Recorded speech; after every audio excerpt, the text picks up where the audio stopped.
आज जो हम टॉपिक यहाँ पर टच करने वाले हैं वो आज तक मैंने जितने भी सेशंस करे हैं उन सब में से सबसे इम्पॉर्टेंट टॉपिक है, वो है how to choose your career. कि जो पेरेंट्स हमसे एक्सपेक्ट करते हैं कुछ हद तक वो एक्सपेक्टेशंस भी पूरी हो जाए और जो हम करना चाहते हैं वो भी हम कर सकें और आगे फाइनेंशियली ग्रो करने की जो पॉसिबिलिटीज़ हैं वो इनफाइनाइट हो। इससे पहले कि मैं आप लोगों को बताऊं कि ये चीज़ कैसे होगी या हमको क्या करना है, इसके लिए मैं आप लोगों से जानना चाहूँगा, आप लोग अपना करियर कैसे चूज़ करते हैं? सर, हम करियर चूज करते हैं जो हमारे पेरेंट्स आपस में सोचते हैं, जो बनना चाहते हैं वो सोचते हैं कि इसमें हमारा चिल्ड्रन फाइनेंशियली सही सक्सेसफुल हो सकता है और हो सकता है वो हमारे दिमाग में पहले से बचपन से सेट कर देते हैं कि आपको ये बनना है और हम छोटे होते हैं तो हम सोचते हैं कि यही हमारे लिए अच्छा ऑप्शन होगा, इसमें सक्सेसफुल हो सकते हैं। फिर वो बच्चे वही करने लग जाते हैं और फिर ये 90% बच्चे इससे चुनते हैं। मोस्टली क्या होता है कि फ्रेंड सर्कल के दबाव में आकर लोग भेड़ चाल में आकर कर लेते हैं, फ्रेंड ये करना तो हम भी ये करते हैं।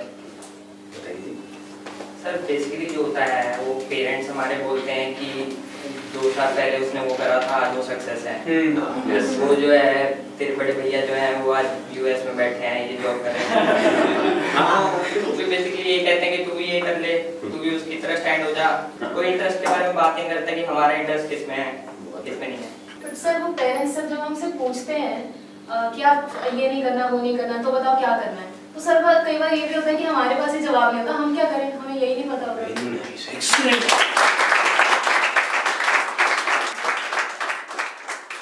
इसमें गलती पेरेंट्स की भी नहीं है। जैसे मैं आपको बोलता हूँ कॉमर्स, कुछ लिमिटेड ऑप्शंस माइंड में आते हैं। क्या आते हैं? सीए आता है और बीकॉम आता है और बीबीए आता है, एमबीए आता है, सीएफए आता है, और कोई ऑप्शन आता है? आता ही नहीं है। तो ध्यान से देखो क्या हो रहा है, हम सब बच्चों की सोच एक जैसी है, सब पेरेंट्स की सोच एक जैसी है। तो ये पेरेंट्स की सोच किसने बनाई? क्या उनकी गलती है? इस पूरी की पूरी सोसाइटी ने मिलकर बनाई। पेरेंट्स की सोच बनी और पेरेंट्स से, बचपन से आज तक जो उन्होंने सुना देखा करा वहां से आपकी सोच बनी आपके पेरेंट्स से। तो अल्टीमेटली आप में और आपके पेरेंट्स में कोई फर्क नहीं है, उनको ब्लेम मत करो, आपकी सोच भी उनके जैसी ही है। अगर नहीं है तो बताओ कोई और ऑप्शंस। नहीं आते ना माइंड में? साइंस में बोलता हूं, साइंस बैकग्राउंड, क्या ऑप्शंस आते हैं माइंड में? इंजीनियरिंग। इंजीनियरिंग में भी क्या आता है? जैसे इंजीनियरिंग वर्ड आता है क्या आता है माइंड में? आईआईटी आता है, ठीक है। मेडिकल में क्या आता है? एमबीबीएस, सर्जन्स, और कुछ? नो सर, बस यही है। देखो हमारी सोच कितनी लिमिटेड हो गई है, माइंड में कुछ आता ही नहीं है तो करेंगे कैसे? आपके माइंड में कुछ आएगा तभी तो वो चीज होगी। अगर माइंड में हिमालय नाम का पहाड़ होगा तभी तो उस पर चढ़ोगे। माइंड में हिमालय है ही नहीं तो कैसे चढ़ोगे? वहां तक जाना तो बहुत दूर की बात है। क्या करोगे? तो क्या होगा आपके साथ में? वही जो उन सब लोगों के साथ में हो रहा है जिनकी सोच ऐसी है। अपने आसपास में देख लो क्या हो रहा है उन लोगों के साथ में। अगर हम चाहते हैं हमारे साथ में कुछ अलग हो तो हमें क्या करना पड़ेगा? अपनी सोच को तोड़ना पड़ेगा। सबसे पहले समझेंगे कि एग्जैक्टली हो क्या रहा है, फिर ये देखेंगे कि हम क्या कर सकते हैं और क्या करना है। इसको आप पीछे सर्कुलेट कर दीजिए।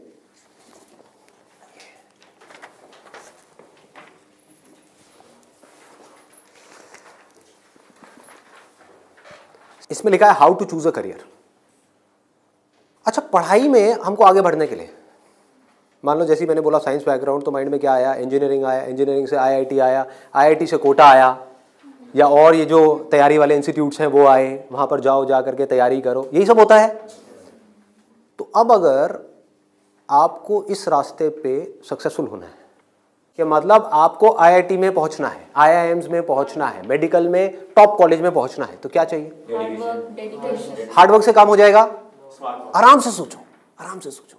ये जो सोच है ना हमारी वो बड़ी खतरनाक बनी हुई है, उसी सोच पे क्वेश्चन मार्क लगाना है। हार्डवर्क सबसे ज्यादा कौन करता है? एक रिक्शे वाला, लेबरर सक्सेसफुल हो जाता है वो। ऐसे बच्चे देखे हैं जो बहुत हार्डवर्क करते हैं और तब भी नहीं हो पाता उनका, और ऐसे बच्चे हैं जो इतना हार्डवर्क नहीं करते हैं, अपनी लाइफ में एक बैलेंस बनाते हैं, मतलब घूमते फिरते भी हैं, मजे भी करते हैं, साथ साथ में पढ़ाई भी करते हैं और वो टॉप कर जाते हैं। तो इसका मतलब क्या है? हार्डवर्क पे क्वेश्चन मार्क लगाओ।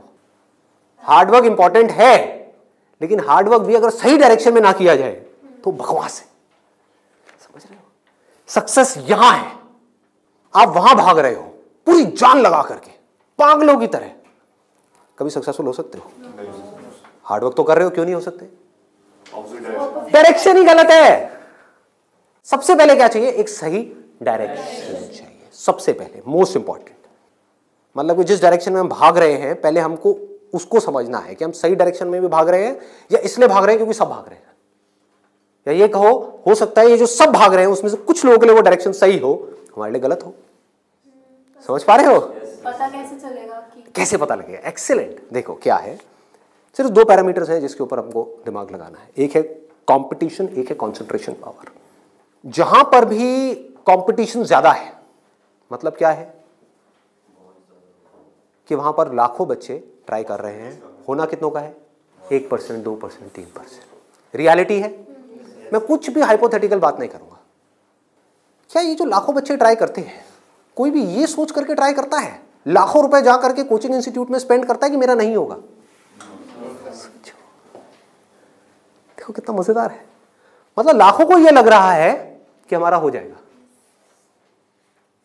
तो अब सबसे पहला यहां पर जो क्वेश्चन पूछना है, जो ना अभी पेरेंट्स पूछ रहे हैं ना बच्चे खुद पूछ रहे हैं, वो अपने आप से पूछना है। वो ये कि मेरी कंसंट्रेशन पावर्स कैसी है। सिंपल है ना? इसमें कोई कॉम्प्लिकेटेड है? कि अगर आपको इन कॉम्पिटिटिव एग्जाम्स में कॉम्पीट करना है, दिन में 10-10 घंटे पढ़ना है, 15-15 घंटे पढ़ना है, उससे भी काम नहीं होने वाला, क्योंकि बहुत लोग पढ़ते हैं फिर भी नहीं कर पाते। तो इसका मतलब क्या है? आपको अपने आप से सच बोलना होगा। अब ये बड़ा टेढ़ा काम है, क्योंकि दुनिया में हमारी आदत क्या पड़ी हुई है? झूठ बोलने की। किसी से भी जाकर के पूछो, हाँ भाई तेरे में पोटेंशियल है, कर लेगा आईटी? हाँ मैं तो कर लूंगा, मैं तो कर लूंगा। फिर हुआ क्यों नहीं? हुआ क्यों नहीं? अरे वो लक साथ नहीं हो पाया, कोई वजह होगी, नहीं हो पाया। मतलब क्या था? डायरेक्शन ही गलत थी, स्टार्टिंग ही गलत हो गई। अब आप कैसे ये डिसाइड करोगे कि आपकी कंसंट्रेशन पावर स्ट्रांग है या नहीं है? माइंड की थोड़ा सा डेप्थ में जाते हैं। कैसे डिसाइड करोगे? जब भी आप किसी कॉम्पिटिटिव एग्जाम में कॉम्पीट कर रहे हो, तो आपको ये देखना होगा आपके कॉम्पिटिटर्स कौन है। फॉर एग्जाम्पल, आप एक रेस में भाग रहे हो, आपके साथ में कोई एथलीट है जिसने 10 साल प्रैक्टिस करी है रेस में भागने की। आप कभी नहीं भागे, धीरे धीरे जॉगिंग करी है, लेकिन रेस में कभी तेज नहीं भागे। जीत पाओगे उससे? करो हार्डवर्क। वो 10 साल से भाग रहा है और वो रुकने वाला नहीं है, उसके पास में पूरा का पूरा एक मोमेंटम है। वो अगले 2 साल तक भी ऐसे ही भागने वाला जैसे वो 10 साल से भागता आया है। आप अभी भागना शुरू कर रहे हो। तो पहले अपनी कंसंट्रेशन पावर्स को कंपेयर करना है किसी और के साथ। That is going to be a realistic solution. एक है थियोरेटिकल सोल्यूशन। थियोरेटिकल क्या है? माँ बाप कह रहे हैं बच्चों को भागो, बच्चे भी अंदर से कह रहे हैं भागो। यही हो रहा है। करेंगे करेंगे करेंगे करेंगे करेंगे, चार्ज अप हुए पड़े हैं पागलों की तरह। इनको ये नहीं समझ पा रहा कि मेरे अंदर वो स्ट्रेंथ है भी या नहीं है। बहुत बारीक बात है, अगर इसको हमको समझ आए तो। एक बॉक्सिंग रिंग में आप हो, ठीक है, तो सामने देखो कि जो बॉक्सर है वो है कौन जिससे आप लड़ने के लिए जा रहे हो। इसी को तो कंपटीशन बोलते हैं। तो अगर उस कंपटीशन को आपको जीतना है, और जीतना ही है, हारना किसको है? किसको अपने माँ बाप के पैसे डुबोने हैं? किसको अपनी लाइफ खराब करनी है? जीतना ही है। तो जीतने का क्या तरीका है? पहले अपने कॉम्पिटिटर्स की स्ट्रेंथ को समझ जाओ। समझ लो कि आप कॉम्पीट कर किसके साथ में रहे हो। वो कैसे समझोगे? रियलिस्टिकली अपने आप से पूछो, अपने स्कूल के बैकग्राउंड के बेस पे या जो भी आज तक आपने किया है उसके बेस पे। कुछ बच्चे होते हैं जिनको एक चैप्टर है, मान लो एक बुक में, उसको पूरा याद करने में या समझने में 1 घंटा लगता है। आपको कितनी देर लगती है? 5 घंटे, 6 घंटे, 10 घंटे या आधा घंटा? ये पूछो अपने आप से। Then you will be able to जज your strength in comparison to your competitors. ये जो 13 लाख बच्चे हैं, इसमें से 10% बच्चे ऐसे हैं जिनकी कॉन्सेंट्रेशन पावर्स एक्स्ट्रा ऑर्डिनरी है। उनसे अगर आप कॉम्पीट कर रहे हो तो एटलीस्ट आपकी कॉन्सेंट्रेशन पावर्स एक्स्ट्रा ऑर्डिनरी होनी ही चाहिए। और कॉन्सेंट्रेशन पावर एक दिन में एक्स्ट्रा ऑर्डिनरी नहीं होती है, ये प्रैक्टिस है। मतलब उन्होंने कई सालों तक इसकी प्रैक्टिस करी है, तब जाके उनकी कॉन्सेंट्रेशन पावर एक लेवल तक पहुंची है। तो आप अपने आप से ईमानदारी से सवाल पूछो तो सही कि आपकी कॉन्सेंट्रेशन पावर है कैसी। अगर एक्स्ट्रा ऑर्डिनरी है और आप ऐसे कंपटीशन में जा रहे हो जहां पे कंपटीशन बहुत हाई है, तो आपके सक्सेसफुल होने के क्या चांसेस हैं? क्या 100% है? पूछो अपने आप से। दिमाग को खोलो। दिमाग बंद हुआ पड़ा है लोगों का। IIT में लोग कहाँ से आते हैं? सिर्फ दिल्ली से आते हैं, सिर्फ बॉम्बे से आते हैं? कहाँ से आते हैं? ऑल ओवर इंडिया से। मान लो 1 लाख बच्चे ऐसे हैं इंडिया में अलग अलग स्कूल्स में जो अपनी अपनी क्लास में टॉपर हैं। उनको क्या लग रहा है कि मेरी स्ट्रेंथ बहुत तगड़ी है। ये बात हो रही है टॉपर्स की। लेकिन जब वो जाएंगे कॉम्पीट करने तो और भी ऐसे टॉपर्स आए होंगे जो उनसे भी आगे होंगे। आप समझ गए? तो यहां पे आपने क्या किया? एक बहुत बड़ा काम कर दिया, अपने आप से सच बोल दिया और यही सच जा करके अपने घर वालों को बोल दिया। इससे क्या होगा? आप एक ऐसे कंपटीशन से बच सकते हो जहां पर आपके हारने के चांसेस बहुत ज्यादा है, क्योंकि एक्चुअल में कंपटीशन है किसके बीच में? देखो, उन लोगों के बीच में जिसमें पोटेंशियल है। एक रेस हो रही है ओलंपिक्स में, वो किसके लिए है? जिसने बहुत प्रैक्टिस करी है, जिसके अंदर पोटेंशियल है, स्टैमिना है, फोकस करने की पावर्स है, डिस्ट्रैक्शन से वो अपने माइंड को हटा सकता है, उसके लिए है ना। सबके लिए तो नहीं है। अगर सबको भगा दिया जाए उस रेस में तो क्या होगा? क्योंकि उसमें जीतने के बाद गोल्ड मेडल मिलता है, अखबार में फोटो आती है। अखबार में फोटो आती है ना, इन कोचिंग इंस्टीट्यूट्स की फोटो आती है, नाम लिखे होते हैं, ऑल इंडिया रैंक ये है, ये है, ये है। उसको देख करके क्या होता है माँ बाप की हालत? उनको उसकी फोटो नहीं दिख रही होती, अपने बच्चे की फोटो दिख रही होती है। यहाँ पे आने वाले इतने साल बाद मेरे बच्चे की फोटो होगी, मेरी बेटी की फोटो होगी, उसकी ये रैंक होगी। यहाँ से क्या हो रहा है? हम अननेसेसरी अपनी एक ख्याली दुनिया खड़ी कर रहे हैं। पेरेंट्स ने अपने दिमाग में एक ख्याल बना लिया। अब यहाँ तक प्रॉब्लम नहीं है, उन्होंने वही किया जो होना था, सबके साथ होता है। कौन नहीं चाहेगा? गड़बड़ कहाँ हुई? आप भी इस खेल को नहीं समझ पाए, आप समझ ही नहीं पाए हो क्या रहा है। ये जो कोचिंग इंडस्ट्री है आज की डेट में 1.5 लाख करोड़ की इंडस्ट्री है। ये पैसा कहाँ से आ रहा है? हम सब से आ रहा है, हमारी जेब से आ रहा है। तो अगर इस खेल को हम समझ जाएं, हमारे पेरेंट्स नहीं भी समझ पा रहे क्योंकि वो तो सपने देखेंगे ही, और हम जाकर के बोले ये सपना आप अभी रोक दो, इस पे लगाम लगाओ, देखो पहले कि आपका बच्चा कहाँ स्टैंड करता है। गाड़ी आपके पास में 800 और कॉम्पीट करने की बात कर रहे हो फेरारी वालों से, बट इसका मतलब ये नहीं है 800 बुरी है। आप समझ गए मेरी बात? रेस में बुरी है, बट दिल्ली की सड़कों पे, पुरानी दिल्ली में फेरारी अच्छी है, 800 अच्छी है? 800 अच्छी है, ज्यादा सक्सेसफुल है। बट वही अगर उस रेस में चली जाए जिसमें सब भाग रही हैं और सारी 800 नहीं है, फेरारीज है, एक से एक फेरारीज है, किसमें कितनी आग लगी हुई है वो आपको पता ही नहीं है। आप समझ पा रहे हो? कोई आ रहा है कहीं से, उस बच्चे में कितनी आग है और कितना पोटेंशियल है वो आप सपने में भी नहीं सोच सकते, और आप उससे लड़ने की बात कर रहे हो। किस बेस पे? क्योंकि मेरे घर वालों ने ये सपना देखा है और मुझे सपने को सच करना है। पोटेंशियल है या नहीं है? पूछो अपने आप से, तो आपको क्लियर कट जवाब मिलेगा। क्लियर कट 10% लोग ऐसे होते हैं जिनमें एक्चुअल में पोटेंशियल है इन एग्जाम्स में कॉम्पीट करने का। तो if you are there in that top 10% category, तो अब आपका हार्डवर्क यहां पे काम आने वाला है। Depending upon your hard work, बशर्ते आपके अंदर पोटेंशियल हो। फॉर एग्जाम्पल फेरारीज की रेस हो रही है, उसमें आपने पूरी जान लगा दी, एक सेकंड के लिए भी डिस्ट्रैक्ट नहीं हुए। ठीक है, डिस्ट्रैक्ट होने में 1 सेकंड लगता है। डिस्ट्रैक्शंस वाला मेरा सेशन है पावर ऑफ फोकस, वो देखा होगा आप लोगों ने। बहुत तरह की डिस्ट्रैक्शंस है। मान लो आप हो तो फेरारी, लेकिन डिस्ट्रैक्ट हो गए, रुक गए, रेस यहां हो रही है, आप यहां चले गए, आउट है कि नहीं? तो आपको पूरी तरह से फोकस्ड रहना पड़ेगा, हार्डवर्क करना होगा, डेडिकेशन चाहिए, डिजायर चाहिए, सब कुछ चाहिए। लेकिन सबसे पहले क्या चाहिए? इंजन में दम होना चाहिए, अंदर वो पोटेंशियल होना चाहिए, एक्स्ट्रा ऑर्डिनरी कॉन्सेंट्रेशन पावर्स होनी चाहिए। ये बात हमको समझ क्यों नहीं आ रही है? अब क्यों चाहिए कॉन्सेंट्रेशन पावर्स? कभी सोचा है? 2 तरह के काम है इस दुनिया में, एक वो जिसमें हमारा इंटरेस्ट है, दूसरा वो जिसमें इंटरेस्ट नहीं है। जहां इंटरेस्ट नहीं है वहां पर कॉन्सेंट्रेशन पावर्स का स्ट्रांग होना बहुत जरूरी है, जहां है वहां पर नहीं है, क्योंकि वहां तो ध्यान लग जाता है। वीडियो गेम खेलने के लिए कॉन्सेंट्रेशन पावर चाहिए क्या? क्यों? क्यों? इंटरेस्ट है तो वहां पर कॉन्सेंट्रेशन हो जाता है, खेलने में कॉन्सेंट्रेशन हो जाता है, और बहुत सारी चीजों में कॉन्सेंट्रेशन हो जाता है। पढ़ाई में हमें कॉन्सेंट्रेट करना पड़ता है और चाहिए ही चाहिए, क्योंकि पढ़ाई में 99.99% लोगों का इंटरेस्ट नहीं होता। तो कैसे पढ़ाई में क्रैक कर पाएंगे? तब जब अपने ध्यान को ऐसी जगह पे रोकना आता हो जहां पे हमारा इंटरेस्ट नहीं है। और ऐसी स्ट्रेंथ कितने लोगों में होती है? सच सच बताना आज, मतलब ईमानदारी से, आप में से कितने हैं यहां पर जो आप क्लेम कर सकते हो कि मेरी जो कॉन्सेंट्रेशन पावर्स हैं वो एक्स्ट्रा ऑर्डिनरी है? ऑनेस्टली आपकी है? Let's give a big hand for it. हम सब में से सिर्फ एक की, और ट्राई कौन करते हैं? सब करते हैं। मेजॉरिटी ऑफ पीपल, सब तो नहीं कह सकते, मेजॉरिटी ऑफ पीपल करते हैं। है ना खतरनाक खेल।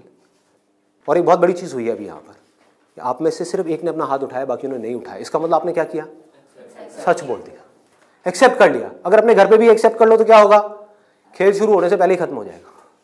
अगर ये मेजॉरिटी ऑफ बच्चों को समझ आ जाए, इंडिया में लाखों बच्चे मेरी वीडियोस देखते हैं, उनको ये समझ आ जाए और वो अपने आप से सच बोल दें, अपना हाथ ऊपर ना करें, अपने घर पे जाकर के बोल दें मेरी कंसंट्रेशन पावर एक्स्ट्रा ऑर्डिनरी नहीं है। हाँ, मेरी क्लास में कुछ 4 बच्चे हैं, उनकी है, वो भी कॉम्पीट करने जा रहे हैं, उनको करने दो। मुझे नहीं लगता कि मैं जीत पाऊंगा इस खेल में।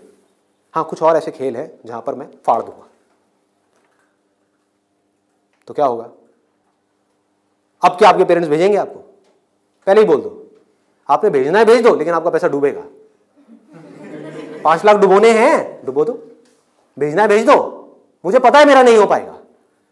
ये झूठ है, ये नेगेटिव थिंकिंग है, या ये रियलिस्टिक थिंकिंग है? समझो, realistic thinking, that is the biggest thing जो हमको समझना है। पॉजिटिव थिंकिंग का लोग मतलब क्या निकालते हैं कि मेरे पास में मारुति 800 है और मैं ये एक्सेप्ट ही ना करूं कि मेरे पास में मारुति 800 है, मैं अपना ख्याल बना लूं कि मेरे पास में फेरारी है और जाकर के कॉम्पीट करूं ऐसे लोगों के साथ में जिनके पास में एक्चुअल में फेरारी है। फर्क पता लग रहा है? और ऊपर से अपने आप को पॉजिटिवली अंदर से मोटिवेट करता रहूं।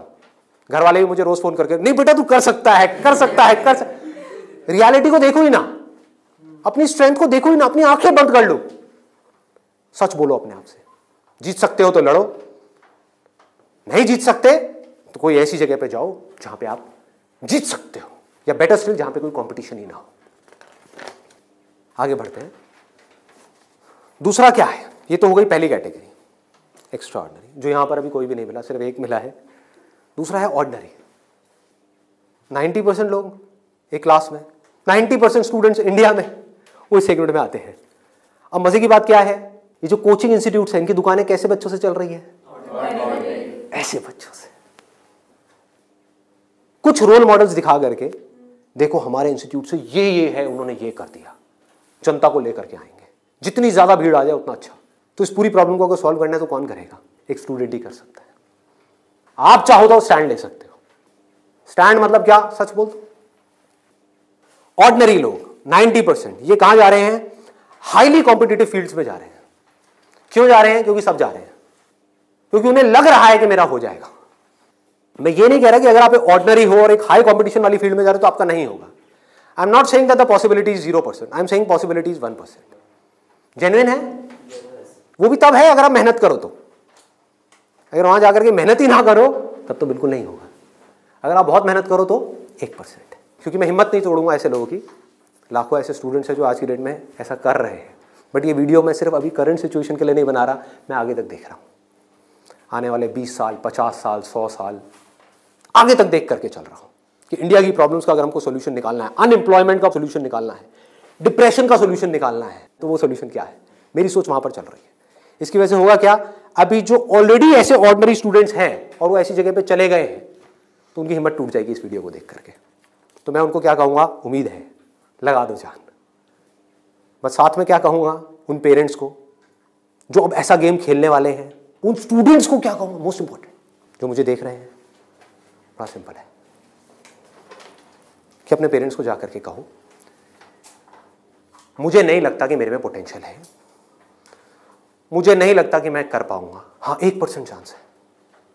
सच बोल दो, बोलो मैं ये नहीं कह सकता मैं कर ही नहीं सकता, 1% चांस, 99% चांस है मैं नहीं कर पाऊंगा। मैं जानता हूं अपने आप को, आप नहीं जानते, मैं जानता हूं। मुझे पता है अंदर से कि मैं क्या हूं, मुझे पता है अंदर से कि मेरे अंदर कितनी आग है, कितना पोटेंशियल है। मैं अपने दोस्तों के साथ में बैठ के पढ़ा हूं, मुझे पता है अंदर से कि मैं क्या हूं। तो आप क्या कहोगे? सच बोलोगे अपने घर वालों को जाके कि देखो अगर आप मुझे 2 साल तक की कोचिंग कराओगे, उसमें मान लो ₹1,00,000 साल की फीस हो गई, प्लस रहना खाना पीना व्हाटएवर इट इज, टोटल मान लो 2 साल में कितना खर्चा आया? 4-5 लाख रुपए। 5 लाख मान लेते हैं। तो आप बोलोगे अपने घर वालों को जाकर के, अगर अभी भी ये सब सुनने के बाद भी आप कहते हो कोई बात नहीं बेटा 1% चांस है तू कर ले, तो मैं आपको एक बेटर ऑप्शन देता हूं प्रैक्टिकल रियलिटी के बेस पे।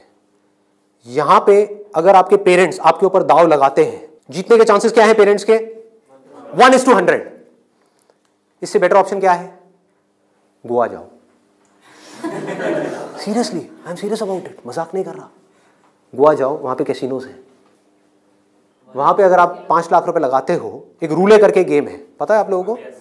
सारे जुआरी हैं क्या यहाँ पे? रूले गेम है जिसमें एक बॉल घुमाते हैं, 36 नंबर होते हैं और एक 0 होता है। वहां पे अगर आप 1 नंबर पे पैसा लगाते हो और वो नंबर आ जाता है तो 1 रुपए आपका बन जाता है 36 रुपए।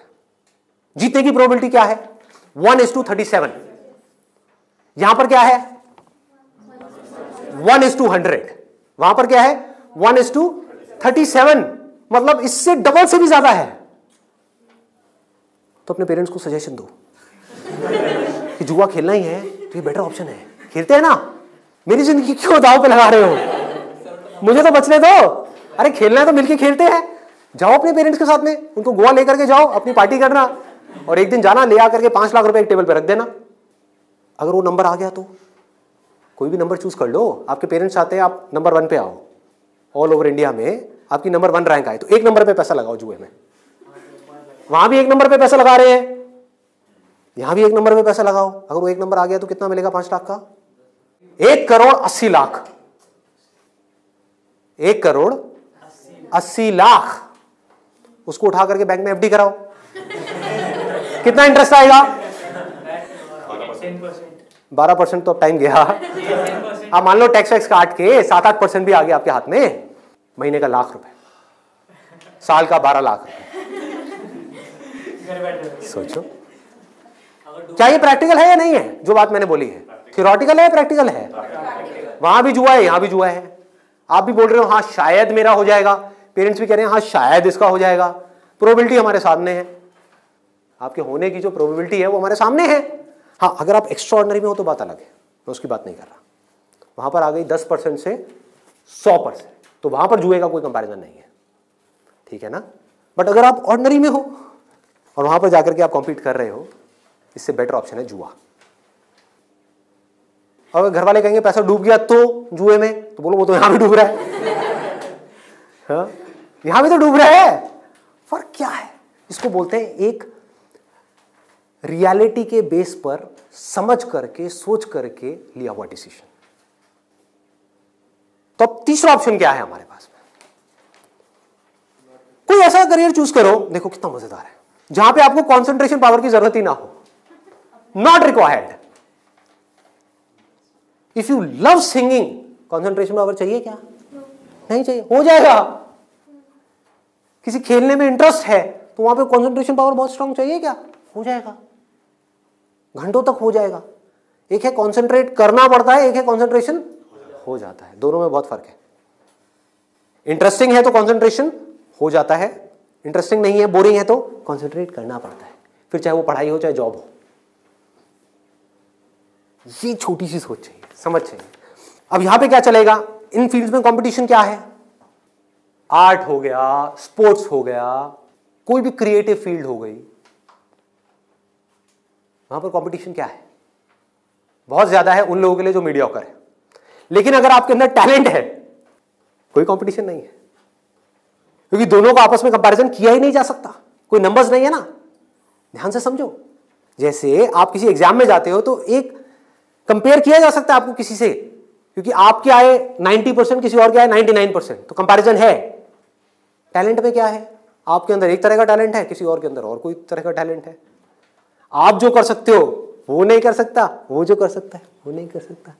एक सिंगर है उसकी अलग तरह की आवाज है, कोई और सिंगर है उसकी अलग तरह की आवाज है। अब यहां पे भी एक छोटा सा प्रॉब्लम है।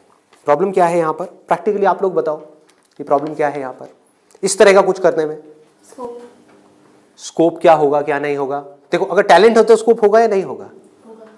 होगा। बट ऑब्वियस, टैलेंट कैसे डेवलप होता है? प्रैक्टिस। और ये भी तभी काम आएगा जब इंटरेस्ट होगा। समझ गए ना? जितना ज्यादा इंटरेस्ट होगा उतना ही ज्यादा पैशन होगा, जितना ज्यादा पैशन होगा उतना ही ज्यादा पैशन के साथ प्रैक्टिस करोगे, जितना प्रैक्टिस करते चले जाओगे उतना ही टैलेंट बढ़ता चला जाएगा, जितना आपका टैलेंट बढ़ता चला जाएगा आपके लिए कंपटीशन उतना ही कम होता चला जाएगा। क्लियर है ना? बट आप इन सारे रूट से भागने के लिए वहां पर जा रहे हो तो भगवान ही मालिक है आपका।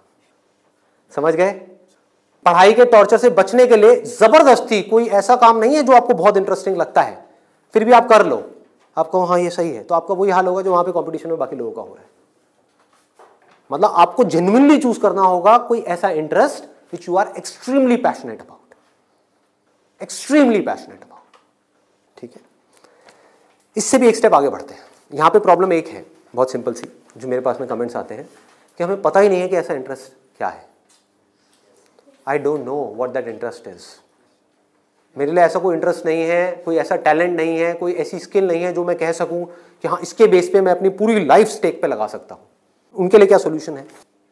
आपके घर वाले चाहते हैं आपको डिग्री मिले, आप चाहते हो कुछ अपना करना, फाइनेंशियली भी सक्सेसफुल हो जाओ, तो उसका ऑप्शन क्या है? ये रहा। यानी कि आप बहुत ज्यादा टफ एग्जाम्स को क्रैक नहीं कर सकते, बहुत ज्यादा टफ पढ़ाई नहीं कर सकते, लेकिन आप पढ़ सकते हो। तो आप एक ऐसी फील्ड चूज करते हो जहां पे कंपटीशन लो है, जहां पे कंपटीशन कम है, और अगर वहां पर आप स्मार्ट वर्क करने लग जाओ तो आपके जीतने के जो चांसेस हैं, सक्सेसफुल होने के चांसेस हैं, that starts from 10% and goes up to 100%, as good as उन लोगों के कंपैरिजन में जो यहां पर टॉप पर है। और यहां पर कोई लिमिट नहीं है कि हम क्या कर सकते हैं। स्मार्ट वर्क को मैंने नीचे डिफाइन भी किया हुआ है कि what does smart work mean. It means developing your understanding, that is smart work. जो काम आप कर रहे हो उसकी समझ अगर आपको है कि आप क्या कर रहे हो, क्यों कर रहे हो, कैसे कर रहे हो, तो आप स्मार्ट वर्क कर रहे हो। समझ नहीं है बस कर रहे हो तो आप हार्ड वर्क कर रहे हो। अब इसमें मैं आपको एक प्रैक्टिकल एग्जांपल देने वाला हूं। एक सिंपल सा करियर मैं आपको बता रहा हूं, फिजियोथेरेपी।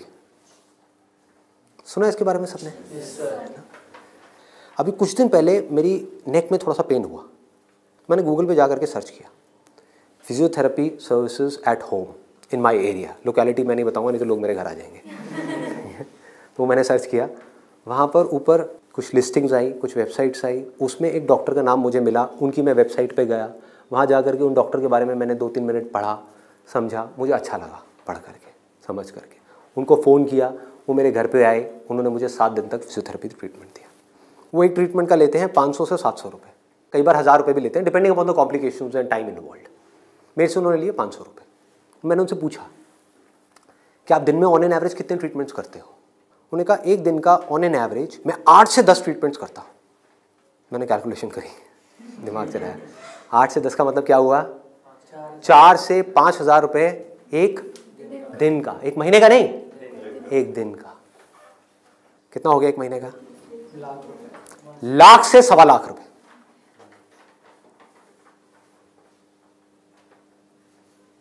अभी उनको 4 साल हुए अपनी फिजियोथेरेपी करे हुए, ये नहीं है कि 40 साल हो गए, 4 साल। समझ रहे हो क्या किया उन्होंने, कैसे किया उन्होंने? वो सब आ जाता है स्मार्ट वर्क के अंदर। उन्होंने हार्ड वर्क नहीं किया, स्मार्ट वर्क किया।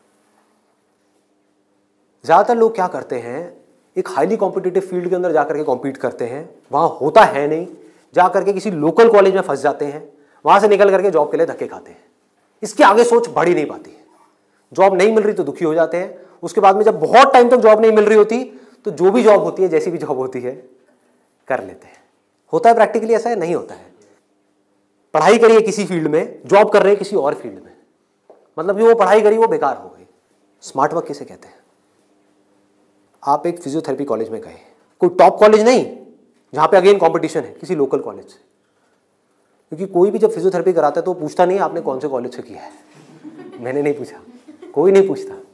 तो किसी भी कॉलेज से अच्छे से जा करके आप स्टडी करके आ गए, डिग्री लेकर के आ गए, आप कहीं भी जाओगे कभी भी आपको जॉब तो मिल ही जाएगी, जो सुन करके आपके घर वाले कन्विंस हो जाएंगे, कहेंगे हाँ ठीक है, एक बैकअप प्लान तो है। तो एक ऐसा रास्ता जहां पर वर्स्ट के सिनेरियो में आपको जॉब भी मिल जाए, लेकिन बेस्ट के सिनेरियो की कोई अपर लिमिट ना हो। अब बात आती है कैसे करोगे आप इस चीज को। इसका स्कोप देखो, कि आने वाले टाइम में अभी जितनी तेजी से मोबाइल, लैपटॉप, कंप्यूटर सब लोग इस तरह भाग रहे हैं, सबके ये प्रॉब्लम्स आनी ही आनी है। बैक में प्रॉब्लम आनी ही आनी है, नेक में प्रॉब्लम आनी ही आनी है, और पता नहीं कितनों को कितनी आनी आ भी रही है। आपके घर में भी जो आपके पेरेंट्स हैं उनको सबको कहीं ना कहीं दर्द होगा।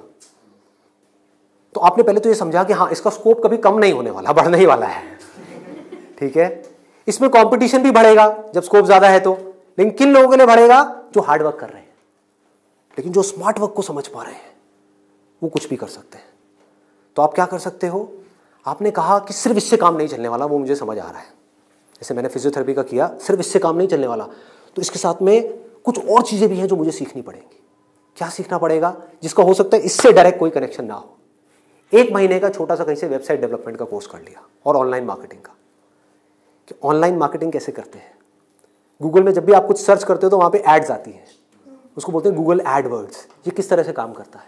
आपने कहा ऑनलाइन मार्केटिंग मैंने सीख ली, उसके अलावा मुझे अपनी कम्युनिकेशन स्किल्स पे काम करना होगा, क्योंकि अगर मैं कहीं जा रहा हूं, किसी से बात कर रहा हूं और मैं बेवकूफ लग रहा हूं बात करने में, तो कोई मुझे दोबारा क्यों बुलाएगा? तो आपने क्या किया? कम्युनिकेशन स्किल्स का एक कोर्स किया 1 महीने का, उसके अलावा इंग्लिश स्पीकिंग का एक कोर्स किया 6 महीने का या 1 साल का। इस सबसे हो क्या रहा है? आप एज एन इंडिविजुअल बेटर बनते चले जा रहे हो। उसके बाद में धीरे धीरे आप अपनी एक क्लाइंटेल बनाओगे। शुरू में मान लो आपको दिन में 2 या 4 लोगों ने बुलाया, वर्स्ट केस सिनेरियो मान लो ना, घर से आप ऑपरेट कर रहे हो, अभी आपने कोई अपना क्लिनिक नहीं बनाया है, घर से आप ऑपरेट, और ये कोई थ्योरेटिकल बात नहीं है, ऐसे बहुत सारे लोग हैं जो ऑलरेडी ये काम कर रहे हैं, बहुत लोग कर रहे हैं। अपने नाम को मल्टीपल वेबसाइट्स में आप लिस्ट कर दोगे, इनको डायरेक्टरीज बोलते हैं, ऑनलाइन डायरेक्टरीज। तो ऑनलाइन सर्च इंजन में कोई भी कुछ भी सर्च करेगा तो कहीं ना कहीं वो आप तक पहुंच जाएगा, चाहे वो एक वेबसाइट के थ्रू पहुंचे, चाहे आपके थ्रू पहुंचे, चाहे एड के थ्रू पहुंचे, चाहे कहीं से भी पहुंचे, वो आप तक पहुंचेगा। अगर उनको आपने सेटिस्फाई कर दिया, अपनी बातों से भी, अपने ट्रीटमेंट से भी, ईमानदारी से, जेन्युइनली अच्छा ट्रीटमेंट कर दिया, तो वो क्या करेंगे? लोकेलिटी में रिकमेंड करेंगे, अपने फ्रेंड सर्कल में करेंगे, अपने रिलेटिव्स में करेंगे। तो धीरे धीरे क्या होगा? कुछ महीनों में क्या होगा? यहां पे थोड़ा पेशेंस रखना होगा। ये नहीं है सारा काम 1 दिन में हो जाएगा। आईआईटी में भी आपका एडमिशन होगा तो ये नहीं कि हलवा है वहां से क्लियर करना, 4 साल तक लग करके दिन रात काम तो करना ही पड़ेगा ना, यहां भी करना पड़ेगा। तो आप सीखते जा रहे हो, समझते जा रहे हो, धीरे धीरे आपको कुछ ऐसी टेक्नोलॉजीज के बारे में पता लगेगा, कुछ ऐसे इक्विपमेंट्स के बारे में पता लगेगा। इसमें हजारों तरह के इक्विपमेंट्स हैं, हजारों तरह की चीजें हैं, अलग अलग तरह के ट्रीटमेंट्स के लिए। इतनी बड़ी फील्ड है ये। आप आने वाले टाइम में फिजियोथेरेपी का एक ऐसा क्लिनिक बना सकते हो अपनी सिटी में या कहीं पर भी, जो अपने आप में स्टेट ऑफ द आर्ट हो, मतलब ऐसा जो पूरे इंडिया में ना हो। और क्लिनिक आप ऐसे करते करते धीरे धीरे, अभी 1 दिन में या 2 दिन में नहीं होगा, मान लो 5 साल में होगा, 10 साल में होगा, 20 साल में होगा। क्लिनिक कितना बड़ा हो सकता है, कितने क्लिनिक्स हो सकते हैं, क्या क्या हो सकता है, कोई लिमिट नहीं। अगर कुछ लोग जो मेरी इन बातों को समझ पाए, जो बातें मैं कर रहा हूं, और कुछ ऐसी डायरेक्शन में जा पाए सेंसिबल तरीके से, smartly, not by doing a lot of hard work but by doing smart work, तेजी से आगे बढ़ पाए, तो आने वाले टाइम में यही वो लोग होंगे जो आने वाले टाइम में लोगों के लिए जॉब अपॉर्चुनिटीज क्रिएट करेंगे। अंदर से एक ये फीलिंग होनी चाहिए कि मुझे लोगों की प्रॉब्लम्स को सॉल्व करना है। अगर मैं कर पाया तो मेरी प्रॉब्लम्स तो सारी अपने आप सॉल्व हो जाएंगी, वो लोग करेंगे ना। अगर आपने किसी के दर्द का इलाज कर दिया तो वो आदमी आपको पता है क्या कहेगा? बताओ आपको क्या चाहिए। वो लोग आपके पीछे आएंगे। आपने उनको बोल दिया ना, नहीं मैं आज आपका ट्रीटमेंट नहीं कर रहा, नहीं डॉक्टर साहब आप बताओ कब। मतलब कि अपने आप को अंदर से स्ट्रांग बना लो तो दुनिया भागती हुई आपके पास आएगी। ये एक रास्ता है। एक है अंदर से तो स्ट्रांग बनो मत और दुनिया के पीछे भागते रहो। भैया मेरा कुछ हो सकता है, भैया मेरा कुछ हो सकता है, भैया कहीं लगवा दो, जॉब लगवा दो, भैया ये भैया वो भैया वो। अरे काहे का भैया, समझे? ये एटीट्यूड चाहिए। ढंके की चोट पे आप काम करो। मैंने लाइफ में जो भी काम किया है बिल्कुल एटीट्यूड के साथ किया है। ये मैं कर रहा हूं, आपको चाहिए तो लो, नहीं चाहिए तो आगे बढ़ो। Does not make any difference to me, क्योंकि मैं जो कर रहा हूं आई बिलीव इन इट। मैं कोई भीख नहीं मांग रहा हूं आपसे। और बहुत सारे लोग होते थे जिनको मैं मना कर देता था, जब मैं नहीं कर रहा तुम्हारा शूट, और वो जा करके 4 लोगों को पकड़ के ले आते थे, ये बंदा जेन्युइन है, इसमें दम है ना बोलने का। वो दम कहां से आता है? सोच से आता है। सोच को खोलो, बंद करके इसमें मत रहो, फाड़ दो। और फिर भी रहना है तो आपकी चॉइस है।